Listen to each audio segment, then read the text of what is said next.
Hello, faculty, and welcome to Phase 2 of Mission Kim Possible. Phase 2 of this mission is to break into Kim and revise your courses. If you do not know how to log into Kim, refer to the overview video in the description below. I recommend having your old course outline of record handy to help you verify the information in CourseLeaf. You can find current CORs in the email accompanying this video. If your course is already approved for CID and you plan to make changes to objectives, content, prerequisites, or units, please refer to the current CID descriptor to maintain CID alignment. Okay, let's get into the specifics. Are we finally going to do this or not? Here are instructions on the new required fields. First, find the course that you want to edit and select the green button on the right-hand side of the screen. The edit window will pop up and you will see the data populated from Curricunet. The first field you need to select is revision type. From the drop-down menu, select General Revision. In the field below, you will give a reason for this change.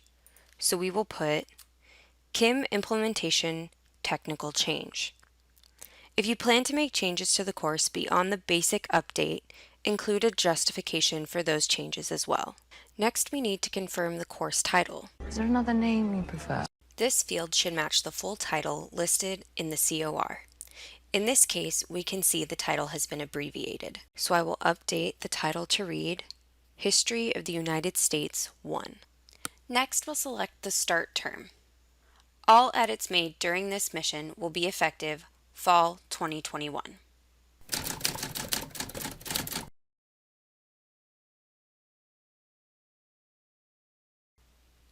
For general education status, the form will default to Y not applicable because it applies only to a small group of courses.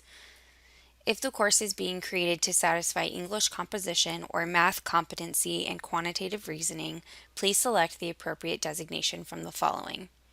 Since we have a history course, it'll be not applicable.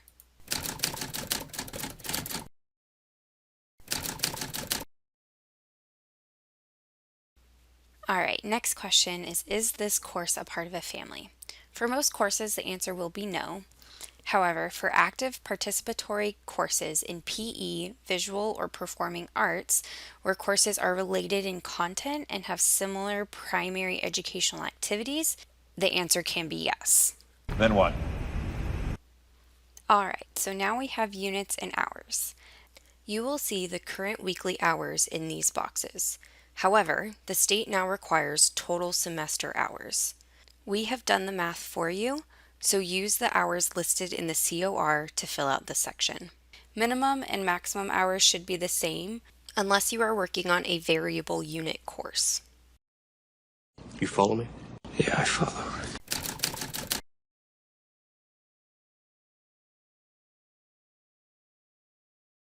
Limitations on enrollment include statutory, regulatory, or contractual requirements or health and safety requirements. If any of these apply, you would select the appropriate box. Admission to a particular program can be a limitation. You would choose Other, and in the text box, specify the requirement. Our course doesn't have these, so we will leave it blank and move down. If your course has a prerequisite, you need to list entrance skills. Entrance skills are where faculty document that requisite skills have been established by the content review process. So we'll select the green plus sign to open up the subform. In the text box, list the specific skill a student would be expected to have or needs to have for the course. Then, from the list that populates below, which you should see if you typed the prerequisite incorrectly, select the course objectives for the prerequisite course where the student would have learned those skills. The idea is to demonstrate why the prerequisite was chosen and how it supports the course. Faculty should select all of the objectives that without, students would be highly unlikely to be successful in the course requiring the prerequisite. So the skill we would expect our students to have in this sample course is the ability to write a research paper. And the objectives that support this skill would be college level grammar and vocabulary, and research a topic, analyze and synthesize the information, and report findings in a properly documented essay. So we will select those two objectives. We'll click Save, and then you'll see the skill and the objectives listed in the table. You will also see a pencil if you need to edit the entrance skill. That window will pop back up. And if you need to remove it, again, you can press the X, and if you needed to add another one, you could press the green plus sign. Then what? Now, if a course has any kind of requisite, you need to justify it. So under Requisite Justification, select the green plus sign to open the subform. For requisite type, select the type of requisite that you indicated above. So again, for our American Lit course, English 101 is a prerequisite, so we'll select prerequisite. In the requisite text box, you'll type in the requisite code. So again, that's English R101. For requisite description, choose the most appropriate from the list. Certificate of completion or certificate of competency requisite, non-credit only. Course in a sequence, which means courses in the same discipline. Courses not in a sequence or courses outside of the discipline. Credit program requisite for credit only, or other, and you'll specify what that is. For our example, these courses are in the same discipline, so we'll select course in a sequence.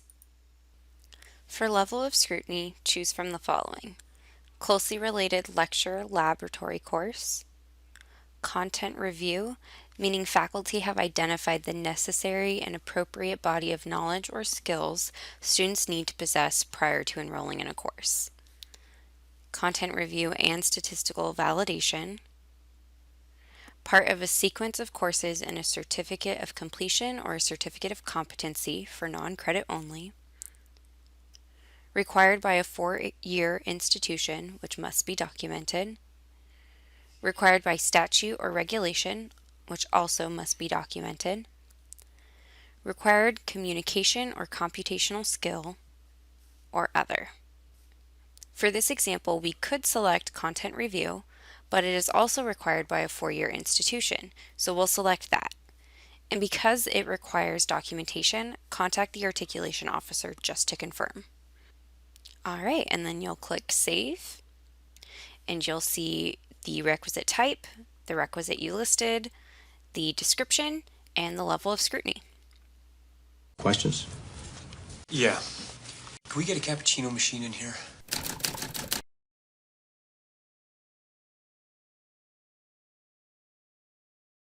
Next, we have course content.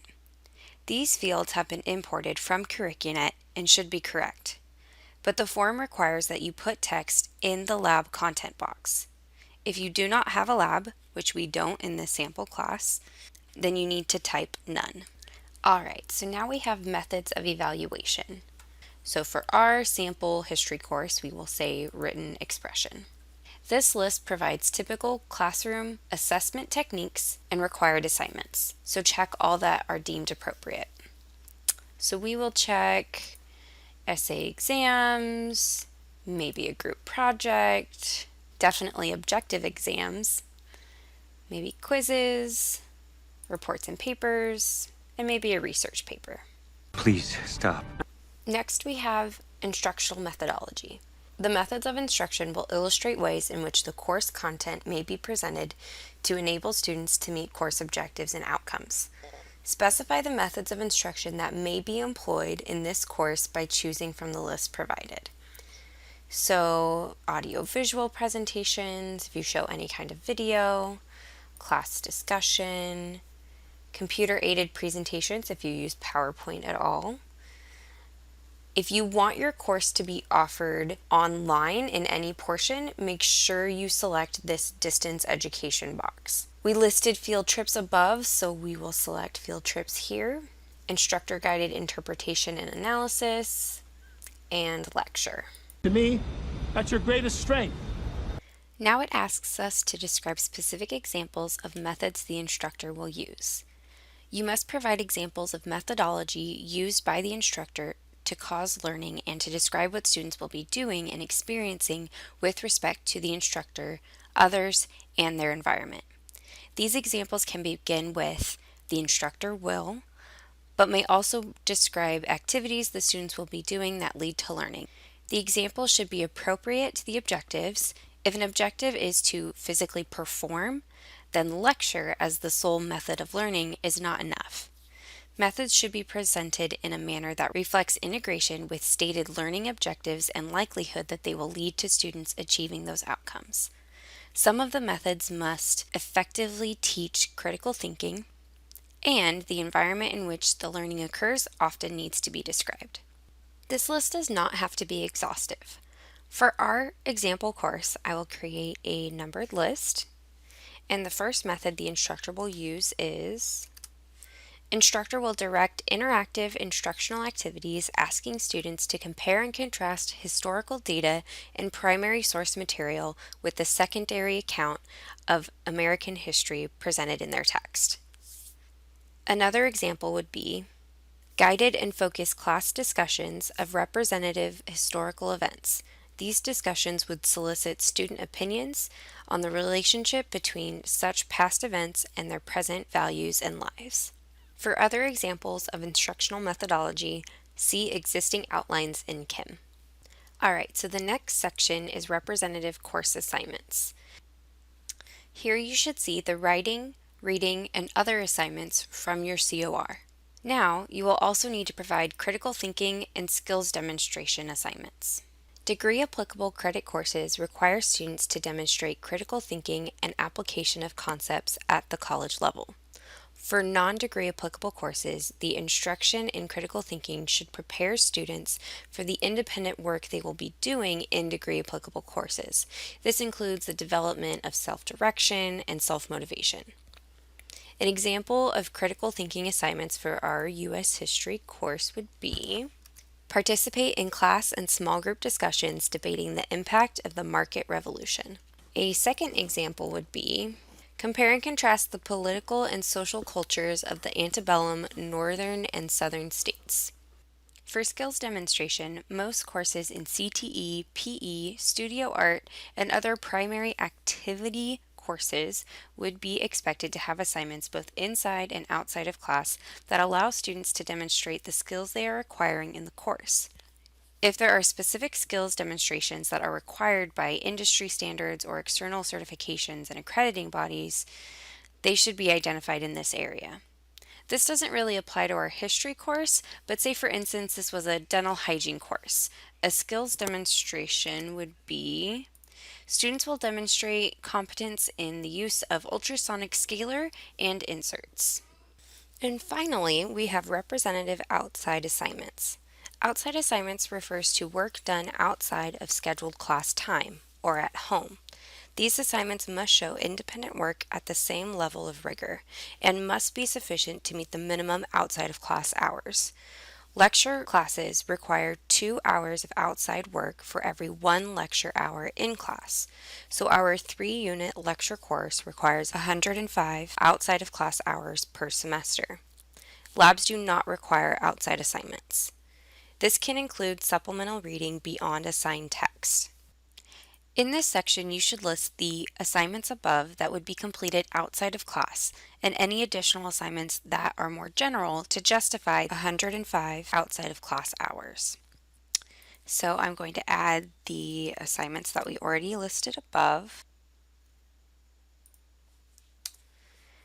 And some additional assignments would be weekly short essay assignments related to class lecture, library inquiry activities and assignments, internet inquiry activities such as locating bodies of evidence and documents pertaining to the material covered in class. There should be enough in this section that the committee isn't left wondering how it equals 105 hours of work. Almost there. Once you complete this section, you should go back through the outline to check for integration. For instance, with course objectives. Are the course objectives listed covered in the course content section? It must be obvious to the reader of the outline that the students are being taught what you are measuring them in the objectives. So make sure that each objective is being taught in the content. For example, one of our objectives is evaluate the various causes of the American War for Independence. Then under our course content, the American War for Independence and its causes should be a topic, and you can see that it is under points 5 and 6. Moving along to methods of instruction, these should support specific course objectives as well. Looking at what we have here, we could be a little bit more specific. So let's add to the sentence that says guided and focused class discussions of represented historical events, such as the causes of the American War for Independence. We could also add another example like, instructor will show a video on the American War for Independence. And finally, look at the methods of evaluation and representative course assignments. Assignments and methods should support the students achieving the course objectives and having the ability to perform the SLOs. Assignments are also usually the way faculty assess whether or not students have met the course SLOs. If a faculty member is planning to assess each SLO through existing assignments, the outline should have adequate assignments listed to accomplish that. So somewhere in here we should see an assignment that evaluates if students know the causes of the American War for Independence.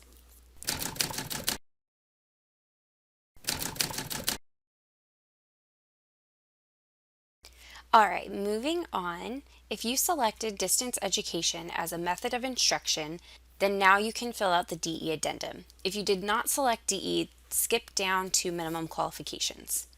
Even if your course has already been approved for DE, you need to complete this form with the new requirements. And then your course can be deployable anywhere on Earth overnight. For distance education modalities, choose all options that may apply to the course. We will select hybrid, otherwise known as partially online, 1% to 50% online. Moving down to faculty certifications, this means you understand that the faculty member teaching the class must complete the OTT-CC training offered by the district. If you have questions on how to sign up for that, please reach out to the instructional technologist. So we will select yes, that we understand that we need to do that training. And the second question here is to confirm that you will meet with the EAC Alternative Media Specialist to ensure access for students with disabilities. Next, we have regular and effective substantive contact. For each DE modality requested, check all methods of instruction that apply, and provide a description of typical activities and assignments to document the regular effective substantive contact will occur. From the drop-down menu, we will select a method we would use, so asynchronous dialogue, or communication not happening in real time. And an example of an activity would be students will post a discussion board topic such as effects of the Civil War on the American economy, and they will respond to another classmate or two with the intent for dialogue. We will add another method of instruction, and we'll do other. We'll say students will watch online lecture videos, and we'll add one more. We'll select synchronous dialogue. Students will share their thoughts of the online lecture in an online chat with their classmates.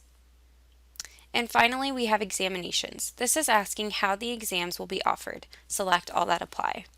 We'll do on campus and online. Now, all that is left are the review and approval dates, which the curriculum technician and articulation officer fill out throughout the workflow. So all you have to do now is save your work. You survived. So at the bottom of the form, you'll see three options. Cancel, if you want to start over, which I don't recommend. This message will self-destruct in 5 seconds. Save changes if you're not ready to submit the course to workflow, but need to save your progress.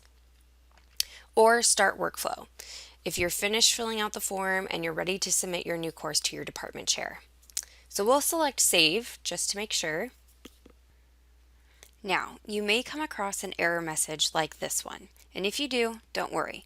All this is telling you is that the portal has timed out. So what you need to do, in a separate window, log back into the portal.